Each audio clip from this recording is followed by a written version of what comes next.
Yo, it's your least qualified student to be teaching you guys about week 2 of mechanical engineering.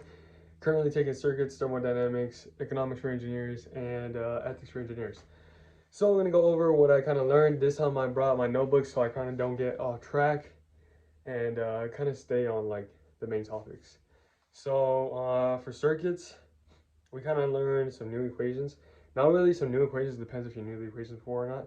But V equals IR, which is voltage equals current times resistance.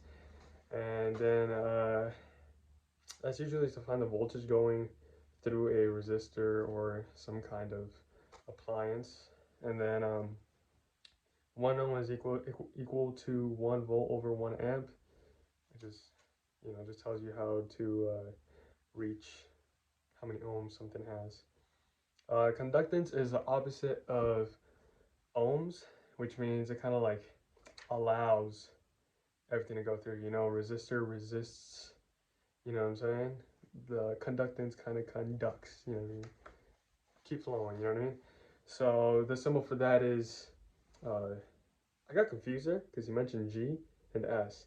G, I think, is a symbol, and then S, the G is a symbol on the schematic of the circuit, and then S is the units for conductance. And to get the units for conductance, it's 1 amp for every 1 volt, or like, yeah. And then since conductance is the inverse of resistance, you can say that conductance equals 1 over R. Short circuit means that resistance equals 0, meaning think about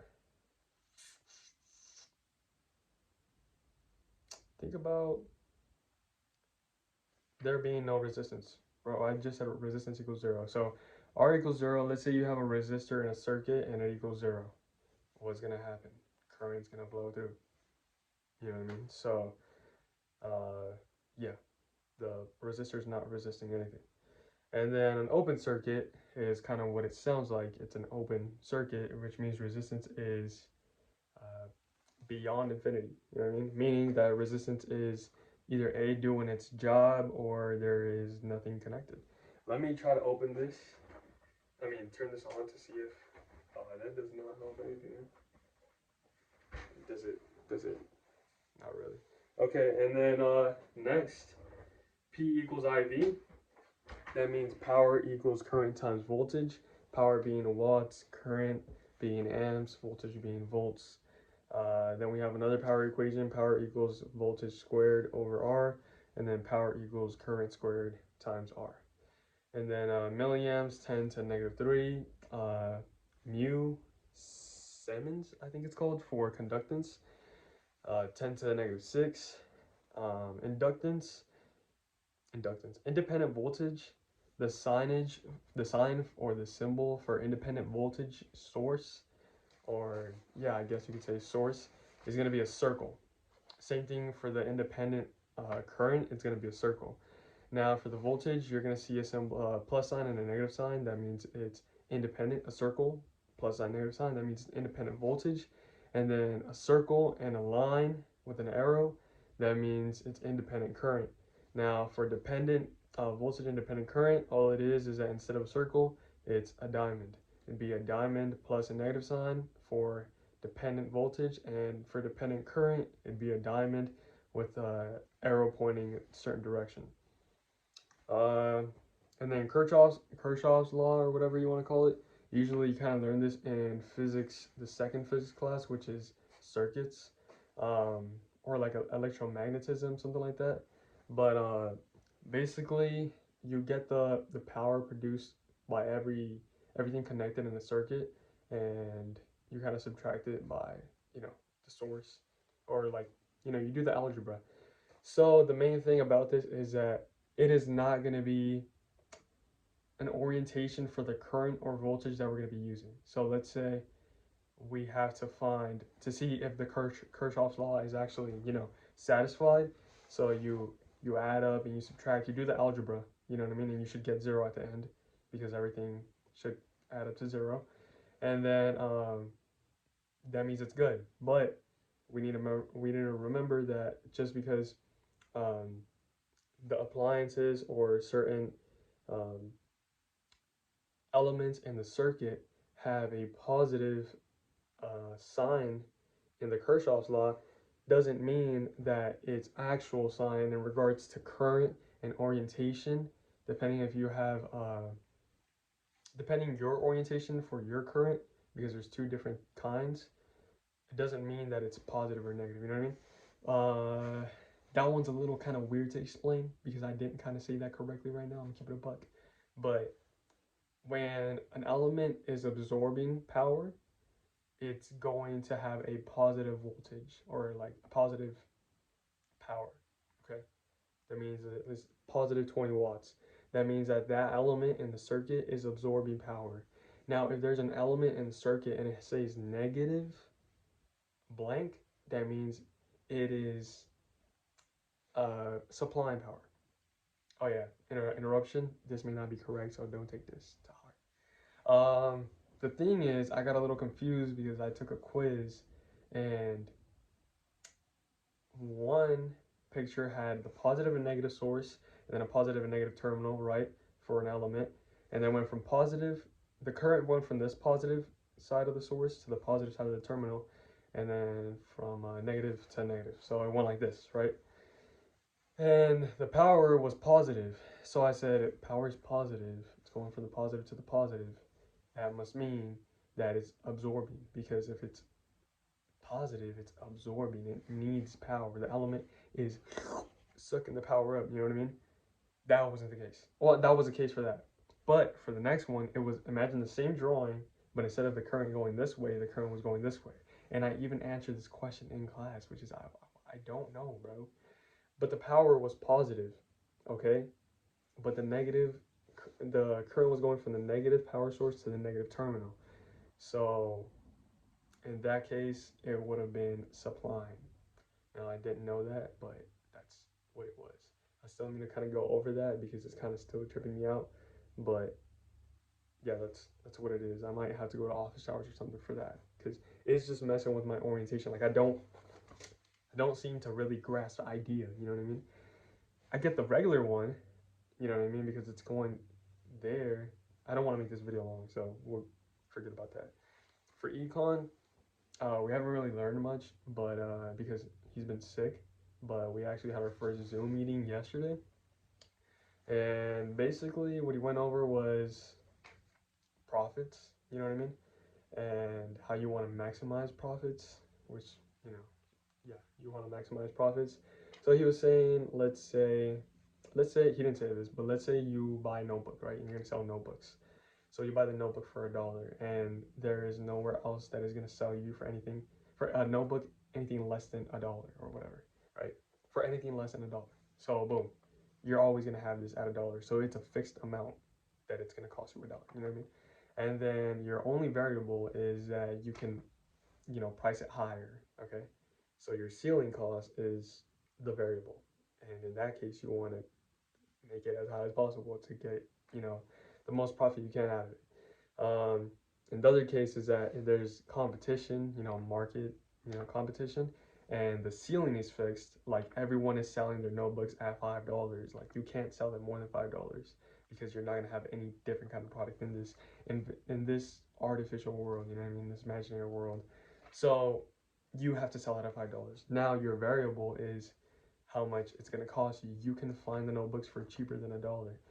What do you want to do? You find it the cheapest you can, and you buy the one that's the cheapest.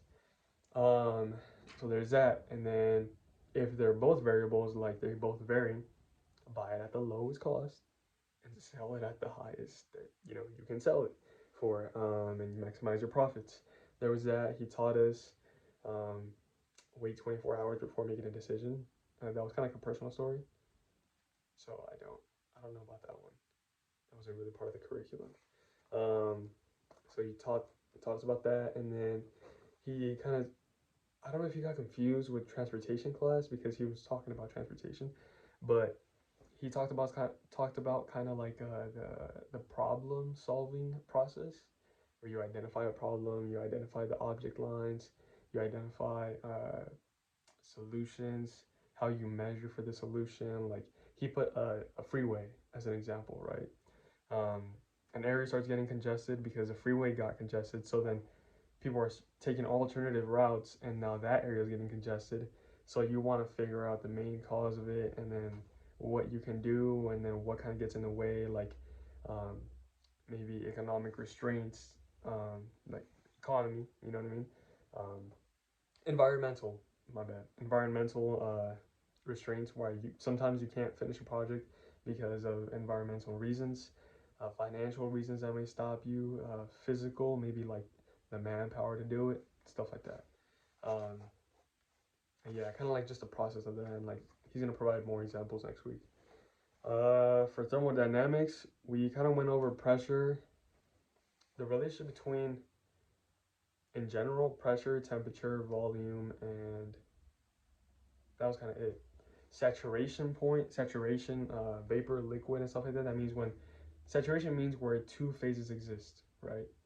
I don't know if you've ever felt this. Kind of like the example that I thought of was when you feel vapor in there, or yeah, vapor in the air, and you kind of feel it, and it kind of feels moist, and it's kind of like liquidy, like when it touches your hand. It's kind of like in between both. You know what I mean? Sublime, I think it's when you go from, pretty sure you go where you go from liquid to vapor. For example, with dry ice, whenever you have dry ice, it's kind of going instantly from solid to vapor, not liquid to vapor, solid to vapor. So it's kind of just there. A triple point is where three phases exist, where the solid, liquid, and gas exist. I really couldn't think of an example there, but yeah. What's another thing? I have the graphs. I kind of like wrote down like notes of all my classes together to kind of just give you guys a summary. But you guys can kind of stop the video maybe and look at the graphs. Yeah, I know, the best writing in the world. They're not accurate because I kind of just did it like fast, but let's see. So temperature and time. This means higher pressure. So the temperature of the higher pressure throughout time is a lot higher. Um, there was an example in the homework that he gave where he asked, why does pasta take longer to cook? Or, yeah, you're boiling water and you're cooking pasta or something like that. Why does it take longer to cook at a higher altitude compared to a lower altitude? The way I thought about it was, think about atmospheric pressure. I think I went over this last video, like last week's video. Um, think about atmospheric pressure, right? You have, let's see, you have this, right? Let's say this is the pot. It's a filament. But let's say this is the pot, right? And this is atmospheric pressure, right? So it's completely covering it. There's no way it escapes. Okay? That's not exactly the representation, but like think about it that way, okay? So you have boiling water in there and you have a lid on top, and oh, that's the example I provided. Okay, erase everything. Okay. Just go back to this. Filament, imagine there's water in there and it's boiling, and then you use this notebook to cover it, right? The heat inside, it's gonna be harder for it to kind of dissipate in there, or like evaporate and kind of just leave, and the heat isn't going to be contained as much. Okay, this kind of goes against the graph. Maybe I copied it down wrong, and the way I explained it, because in class it made sense the way I did it. And then at a higher pressure, oh no, that makes sense, okay. At a higher altitude, the pressure is less, right? And so now imagine you're at a higher altitude, and this is pressure, okay? A representation of pressure. Now imagine there's boiling water inside, and the pressure is doing this. You see the surface area? You see how the heat is most likely probably going to escape? Okay, so that means that it's probably going to be less warm, and it's probably going to take longer for the temperature to actually rise where it needs to rise to cook the pasta. That makes sense? So less pressure. Less pressure takes longer to cook. High pressure takes less to cook. So if theoretically we were at 5 atmospheric pressure in the world, pasta would cook a lot faster. Okay, in this theoretical kind of scenario. So yeah, visual representation. Kind of relate things to what you kind of can relate to in the physical world. Yeah, sublime, triple point, saturation, critical point. Critical point I read was like a smooth transition between liquid and vapor, saturation liquid and vapor, saturated liquid and saturated vapor. Um, Remember, saturation means where something is in two phases, like in the middle of two phases. Pressure equals force divided by area. Why does pressure equal force divided by area? Let's kind of explain that. Okay, so you have this platform, right? And you have your hand, right? So you're pushing down with a certain amount of force, right? I'm pushing down with this amount of force. So that's what it's doing to the notebook. It's kind of spread out evenly. It's not, pinpoint anywhere, right? So your pressure overall is probably going to be a lot less. Oh my God, my voice is cracked. A lot less compared to if you have your finger and you're pushing with the same amount of force. You see how much the notebook is bending now? That's because your pressure is a lot greater. Because you have the same amount of force, but your area is a lot smaller, which means that you're kind of focusing that force in a smaller amount of area, meaning that the pressure is increasing. It's not necessarily increasing. No, yeah, it's increasing. The correct term would be force isn't increasing, but pressure is. That makes sense?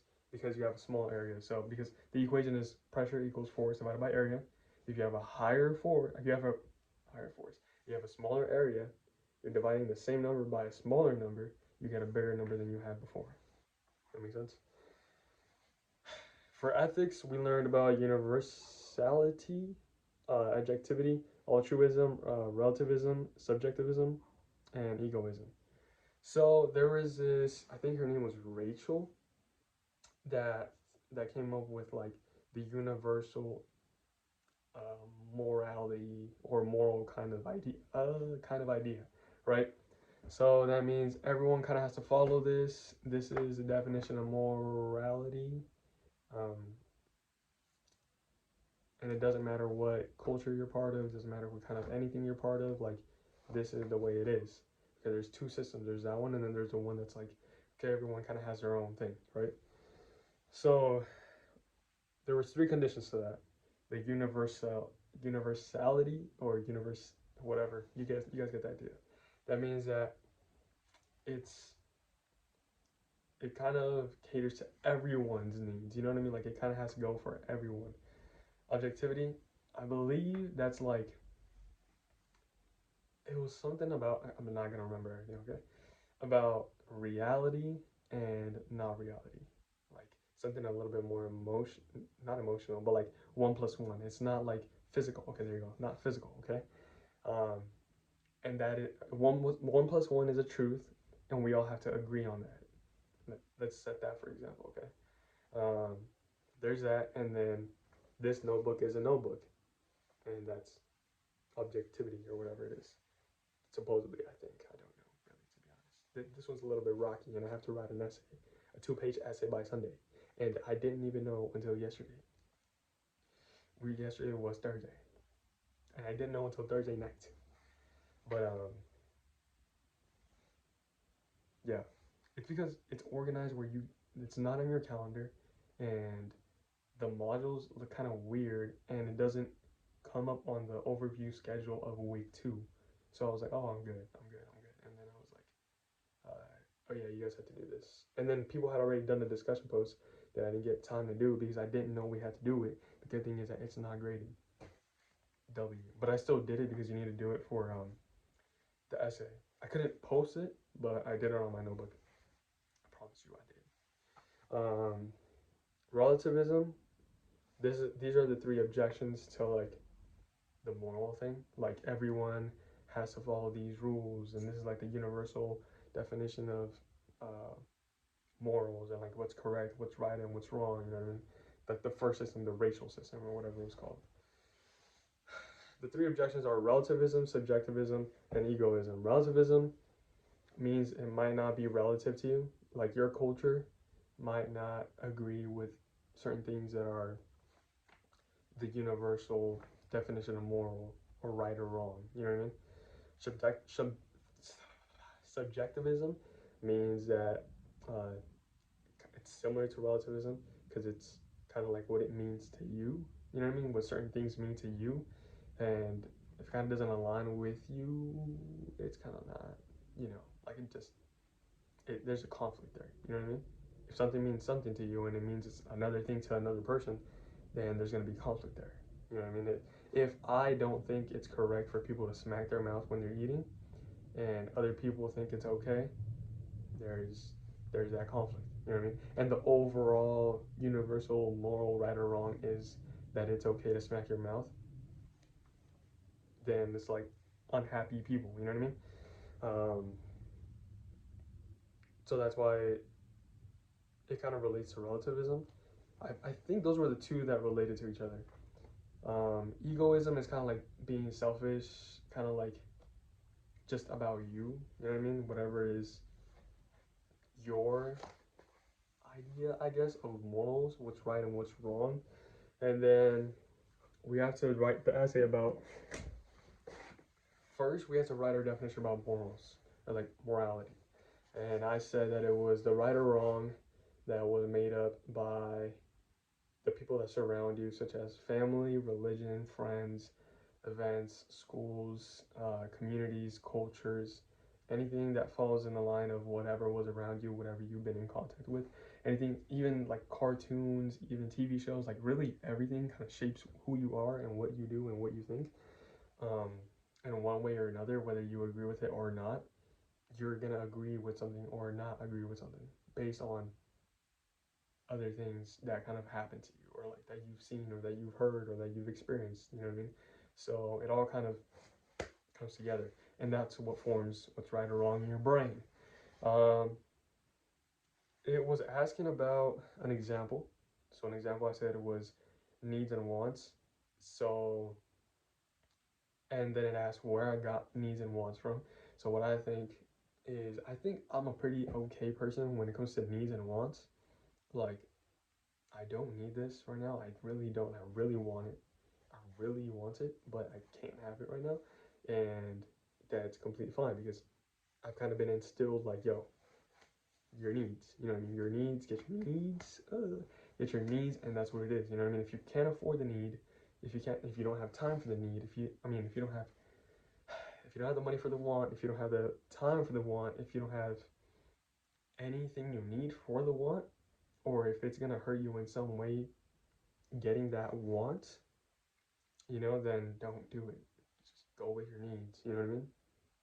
For example, if you have $100 in a week and you need $80 to get gas, but you really want 10 Happy Meals, 3 McChickens, 4 coffees, and 5 fries, and that's gonna add up to $85.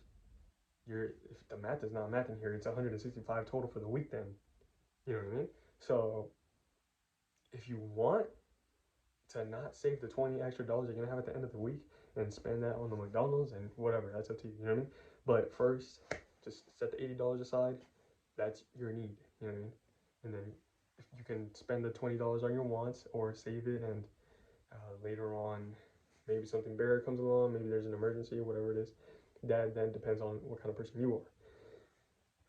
But yeah, I set that example as one thing because my family has kind of always told me like, yo, your needs are your needs are kind of like what you prioritize, And to my knowledge, they kind of have always prioritized their needs, and it's kind of like what they showed me. So, that's kind of what shaped my vision of needs and wants, and how to distinguish when to do what. Then it asked it asked if there was anything like the objections: egoism, subjectivism, and what was the one? Relativism. So yes and no. You know, you can say yes because maybe there's people that are in the position that they need to distinguish their needs and wants, but I feel like everyone has to distinguish their needs and wants. It doesn't even matter like the financial scale you're at. You know what I mean? Like maybe you want to go spend time, let's say you're someone rich, you want to go spend time with your friends, but you also want to, I don't know, go to some important meeting you need to go to for a business decision or a business collaboration or something. You know what I mean? So there's your business that you kind of need to go to so that it keeps going and works out, or your wants, which is going with your friends on this yacht and have fun. So you make that decision. Kind of always making decisions, um, regardless if it's a small decision like going to the restroom or not, doing your homework or not, stepping outside or not, drinking the water or not. You know what I mean? Or studying or not, or buying a car or not, buying a house or not, going to work or not, going to school or not, um, fixing your car or not, doing your oil change or not, washing clothes or not. Like you're always making decisions. You know what I mean? What's right, what's wrong, what you want. You want to relax, but you gotta clean the house. You want to relax, but you gotta fix your car. You want to relax, but you gotta go outside and blah blah blah. You know what I mean? So then you make the decision. So relativism, I guess, would be out of the roof. I mean, out of the picture. Roof. Subjectivism, that I guess it's up to you. I mean, it's kind of like related to making decisions. I don't know if I'd really say it's subjectivism because it kind of caters to whatever your uh, right or wrongs are. What decision you want to make, so it's up to you. So it's not like saying I'm not choosing a moral rule where I'm saying like this is right and this is what it is. I'm kind of just saying in general like needs and wants. I guess it is subjectivism because some people don't care about their needs and they go with the wants. Yeah, I guess. So there's one objection. The other one was egoism. Yeah, I guess because one can make the egotistical decision of doing something that they want and not what they need or what others need. But I mean, in general, it's kind of egoistic because it's related to you. I don't know. I got to get into that. But yeah, that's kind of what I learned second week. It was kind of brushing the surface. I don't think I'm gonna get too in depth because these videos are already long, and if I'm gonna compact 2, 4, 6, 8 hours of lecture and a 30 minute video, that I don't think that's gonna happen. So I'm kind of just gonna brush over it. I kind of would have wished to hear maybe what people learned throughout the weeks. Kind of get familiar with some material, get familiar with some ideas. So that's kind of like the reason why I make this. My sister might also end up, doing mechanical engineering or some engineering related career, which is another reason why I kind of want her to get the gist of it because this is a little bit more, this is getting into the engineering classes. You know what I mean? This isn't like physics 1, 2, and 3 anymore. This isn't calc 1, 2, and 3 anymore. This is differential equations. This isn't linear algebra. This isn't statistics. This isn't um, English, government, econ. Yeah, it's econ, but for engineers. You know what I mean? Um, yeah, it's not the GEDs. It's not the under or lower division classes. It's not general stuff. It's like you're getting into it now. And this is books lessons. I was supposed to write summaries about books that I read and I did read. But yeah, I hope you guys enjoyed. Hope you guys maybe learned something. Maybe it was just chill, whatever it was. Let me know if someone knows about the orientation, about the current. Y'all let me know because I don't. I have no idea. I'm gonna go do the essay first, and then I'm gonna try to figure that out. If not, I'm probably gonna go to office hours, and hopefully I can come back to you guys with the answer to the orientation of that, and when something is absorbing and when something is supplying, because I still gotta think about it. Okay, but yeah, that was week 2. It was all right. It's been okay. I mean, I have an essay. I have 4 homework assignments. It's rough. It's looking rough right now. I mean, it's Friday. I go back on Monday. The war is out there. You know what I mean? But yeah, this isn't even the hard semester. Apparently, it's pretty hard. Okay. But yeah, have a good day. Have a good night. Good afternoon. Whatever be. Whatever do I see y'all when I see y'all. And y'all saw my chromodome today, yo. All right.